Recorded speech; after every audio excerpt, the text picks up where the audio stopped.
how secure do you think is Netanyahu's government now, given that in this ceasefire, um, if you look at all of the objectives that Israel had for going into Gaza, whether it was eliminating Hamas, having control over Gaza, having control over the Philadelphia corridor, um, potentially driving the population over to Egypt, potentially taking over the northern part of Gaza. None of that.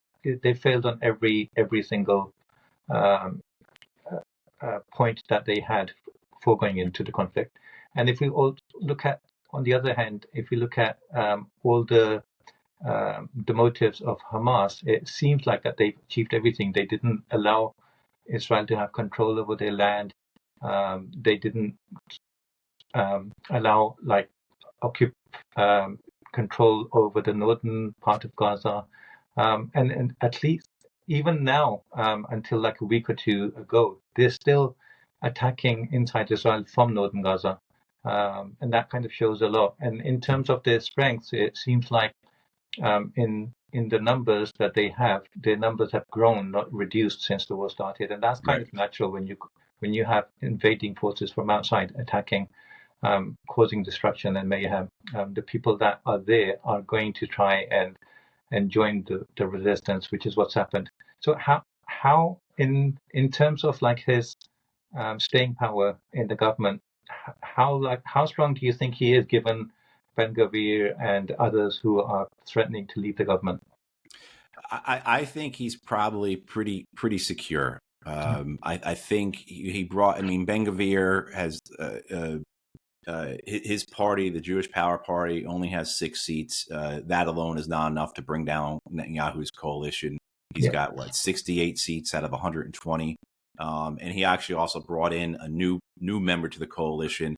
I can't remember the name or how many seats they have, but the big thing is Smotrich's was it Religious Zionist Party or whatever it's called, and that has he has 13 seats. So Smotrich does have that control, but it seems as if Smotrich is hearing from Netanyahu what he wants to hear, and it seems that the cabinet is aligned on this. Whereas you had, I think the cabinet vote was 14 or 15 to 8 or something like that for the ceasefire, but this cabinet also has on their resolution about the ceasefire that we will resume our military operations, we will reoccupy all of Gaza, and we will take control of humanitarian aid.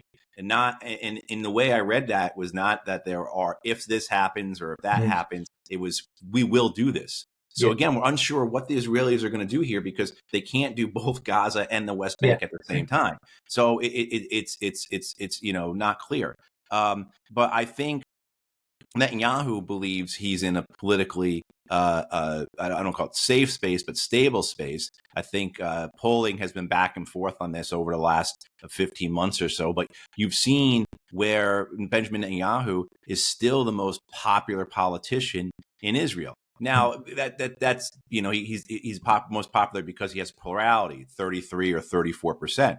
But it shows that his base is unwavering, and they believe him, they trust him, and they will follow him.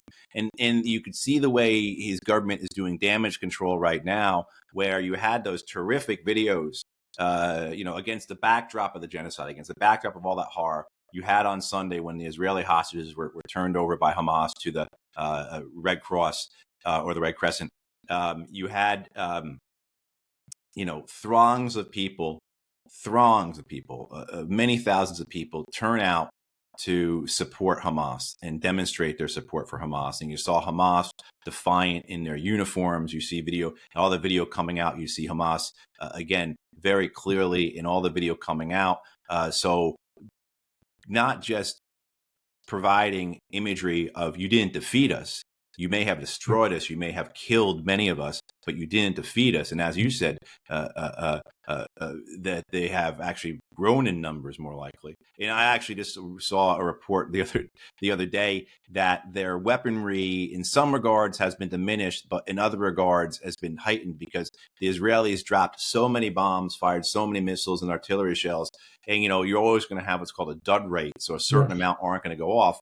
And the amount of unexploded ordnance that Hamas now possesses is essentially a lifetime's worth. Wow. Right. So even in that sense, you didn't degrade Hamas militarily by wearing down their stocks. There might be some issues where they don't have as many rocket motors to fire the rockets anymore, but they can manufacture those. So but the thing about it is not only weren't defeated, you have Hamas and many Palestinians saying this ceasefire deal is a victory for all the reasons that you stated. Right. I mean, and it's shocking. It's terrible to see the genocide, what occurred there, the suffering. But from the perspective of those who are resisting, from the perspective of those of the Palestinian people, what you hear is that we could have either died like this or died slowly. Yes. Right. Died fighting or died on our knees. And, the horror of it. And you certainly do see some Palestinian voices, not many. I think the media has to really search to find them.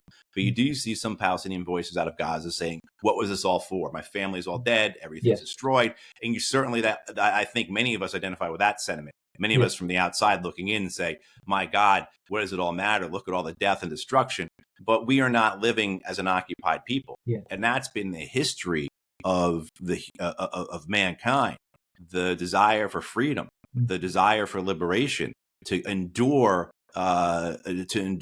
suffering and violence, because the humiliation of occupation, the humiliation of subjugation, the humiliation of enslavement is so much greater than what death and destruction can bring. And I think that's what we're seeing here. And this is something that was said, on October 8th.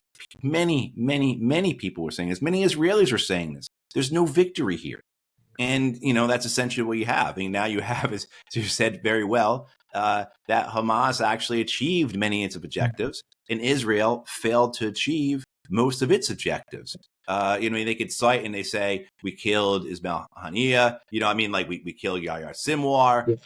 But the way these things, new guys come in. That's the way it works. We had a saying in the U.S. government, in the military, about what's the most dangerous position in Al-Qaeda to be.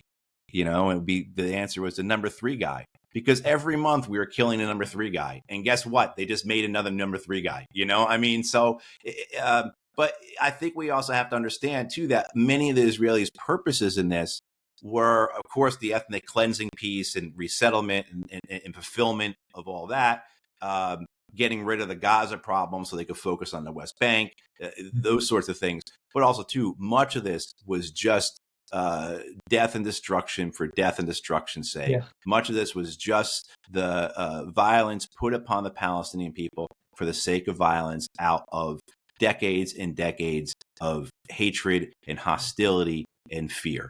And so they were successful in that, in the sense that they did destroy Gaza. They did kill an untold number of people, ruin so many. And I think that was one of their goals, because that was a goal just in itself, to do violence for the violence sake. Hey there. I hope you're enjoying this episode. Let me just take a moment to introduce our sponsors for today. This episode is kindly being sponsored by the Worldwide Listings Company Limited, or WLC for short. WLC is a complete A to Z Amazon account management service.